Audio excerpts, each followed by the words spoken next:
20 నెలల్లో పెట్టుబడులు రెట్టింపు చేస్తామని చెప్పి వందల మంది నుంచి కోట్ల రూపాయలు వసూలు చేసిన నవ్యశ్రీ వారాహి బిజినెస్ కన్సల్టెన్సీపై మోసం ఆరోపణలు వినిపిస్తున్నాయి. సంస్థ నిర్వాహకుడు పూర్ణచంద్రరావు మొదట్లో నమ్మకం కలిగించేలా చెల్లింపులు చేశారు. అయితే గత 2 నెలలుగా చెల్లింపులు నిలిచిపోవడంతో బాధితులు ఆందోళనకు గురయ్యారు. ఆఫీస్ లో ఆపరేట్ చేస్తూ ఉంటారు. వీళ్ళ తమ్ముడు వచ్చేసి అన్నం శ్రీనివాసరావు అండి. ఈయన వచ్చేసి బాపట్లలో బంగారు షాపు. మేము 40 సంవత్సరాల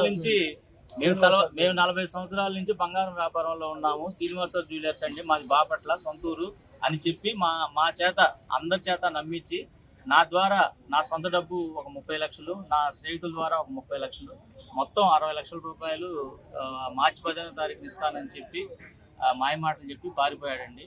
అందరి అమౌంట్ వచ్చేసి సుమారుగా 2000 మంది సభ్యులండి. సుమారుగా 100 కోట్ల నుంచి 200 కోట్ల వరకు డబ్బును తీసుకోవడం జరిగింది.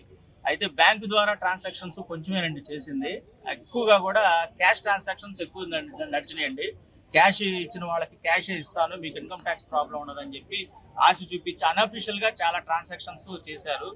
ఈ ట్రాన్సాక్షన్ లో మరి ఆఫీసు స్టాఫ్ అయిన పెరికల్ రాణి గారు, ఆశా గారు వీళ్ళ పేరుతో కూడా మరి బినామీ అకౌంట్లు ఓపెన్ చేసి హెచ్డిఎఫ్సి బ్యాంకులో వాళ్ళ పేరుతో కూడా అమౌంట్లు కలెక్షన్ చేయడం జరిగింది. సో అందరూ కూడా ఈరోజు ఎస్పీ ఆఫీస్ వచ్చామండి. ఎస్పీ గారికి ఫిర్యాదు ఇవ్వడానికి. దయచేసి మా అందరికీ న్యాయం చేయాలని మనస్ఫూర్తిగా కోరుకుంటున్నాను. Thank you sir. మేము గుంటూరు శ్రీనగర్ అండి మాది. అయితే వారాహి ట్రేడ్ దోస్త్ అని పూర్ణచంద్రరావు అండి, అన్నం పూర్ణచంద్రరావు.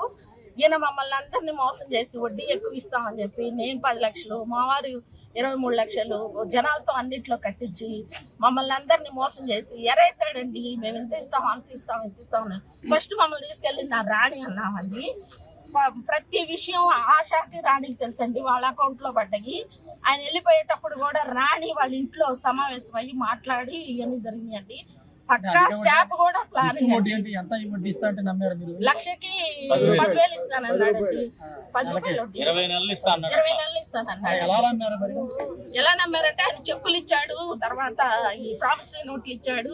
మా ఇంటికి కొంచెం ఒక రోడ్ అవతలేనండి, మేము దగ్గరే ఉన్నాం కదా, వెళ్తాం అంటే ఆ రాణి అన్నావా నేను చెక్కులు ఇస్తా, ఆయన చాలా మారాడు, మంచి ఆయన ఖచ్చితంగా ఇస్తాడు, ఆయన ఇవ్వకపోతే నేను ఇస్తానని చెప్పిందండి.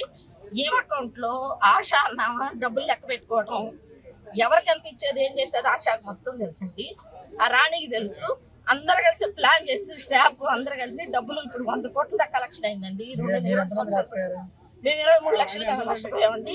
మా దగ్గర మాతో పాటు ఇంకొక 30 లక్షలు మొత్తం కలిసి 60 లక్షలు దాకా పోయినాయండి. అవి ఎట్లయినా సరే రికవర్ చేయాలని మేము సీఏ గారిని అడుగుతాం. మా వారు కూడా మాట్లాడారు.